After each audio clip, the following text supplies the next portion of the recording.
unexpected chance or favourable conjuncture that ensures the success of an action. If we relate it to human beings, then we think that luck is a favourable situation, generally in extreme circumstances caused by a process you didn't have any involvement in. Whether you win the lottery or have an accident and survive against the odds, we call that situation luck. But let's talk about luck from the monetary system, because it is a system that relies on it. In the monetary system, we have social classes which are determined by the degree of comfort a person has. We can't choose where we're born, so our future is determined by chance.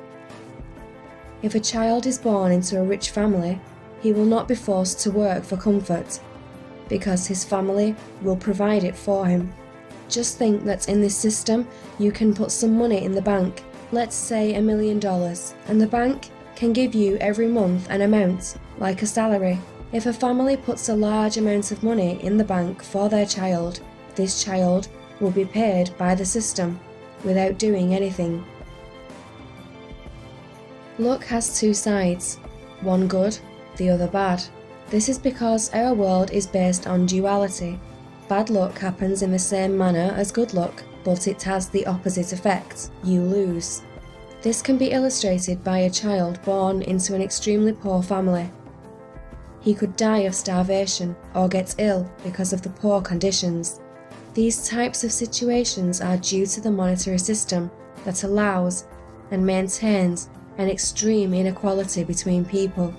It's an extremely risky situation for any human being born on a planet ruled by the monetary system, because he can die shortly after birth due to the conditions in which he was born or raised, or he can face an excessive limitation only because of the environment in which he was born.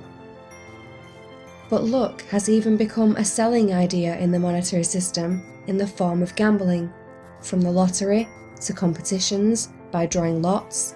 In the monetary system, there are many sorts of situations from which you can raise your level of comfort, but you can only sell luck in an unequal society because you offer a life-changing reward.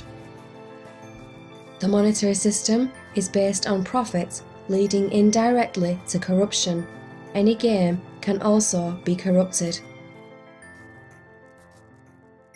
Some would say fruit machines are just another form of hustle, because like every good hustle, they suck you in with the promise of getting something for nothing. We all know that playing a fruit machine is a gamble, but Alex, Jess and Paul are going to reveal a few things you might not know about your real chances of winning. There's about 250,000 fruit machines in this country. There's a good reason for that. Machines cost a lot to buy, but the profit returns for the owners are ginormous. They used to call these the one-armed bandits, and that's probably because they were really good at robbing you of your money, but it's perfectly legal, although the amount of money that they decide to take is entirely determined by the operator of the machine. The machines can be set by their owners to pay out a fixed percentage of what the gambler puts in. In the UK, the minimum percentage they can legally pay back is 70%. So that means for every £10 inserted, the gambler will only win back an average of £7 in prizes. Less than 70%, you could call it almost an organised form of hustling. So they're just putting it in a corner and waiting for you to fall for it. You can get chips like this over the internet. Arcade owners can get hold of these and insert them into the machines. I'll show you exactly where they go. You see where it says percentage key over here? If you put one of these chips in there, you can change the percentage. Now you can put it down as low as 20%. So if you're a dodgy fruit machine owner, you can slot one of these into your fruit machine and make it pay out a lot less than what it legally should. They are quite fun to play on though, and you can win money on them, but in the long run, you won't be winning on any one machine. I mean, what kind of information do you know when you walk up to a machine? This one's called Battle Axe. It's a picture of a very large lady with lots of hair.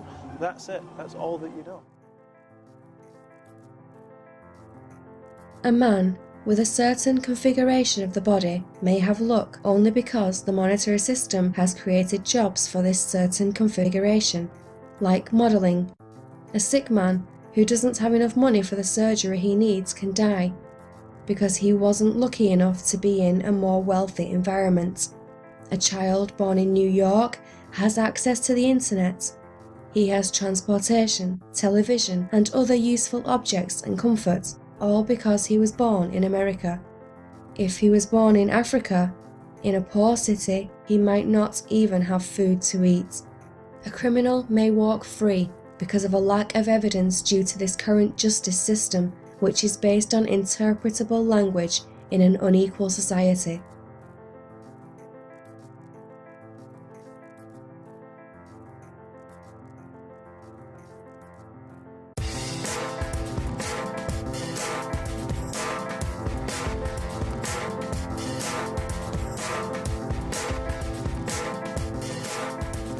Luck from the monetary system is not only supported by situations like maintaining inequality between men, but it is also sold through various games. A society that doesn't have social classes and scientifically defines only what does exist does not produce lucky situations. Again, a society without social classes in which the human being lives to discover having access to goods, services and information does not allow luck to exist.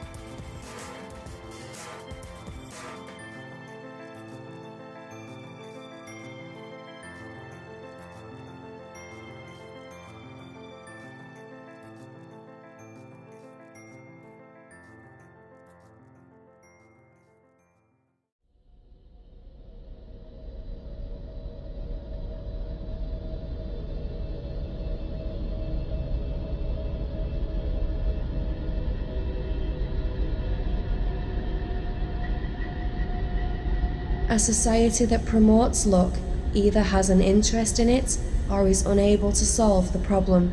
Luck is an invention of human beings, an invention so diluted that it is hard to find its meaning, but the monetary system, through its competitive and unequal nature, leaves room for this kind of situation, which is interpreted as being lucky. Luck, an invention perpetuated by the monetary system, which is also an invention.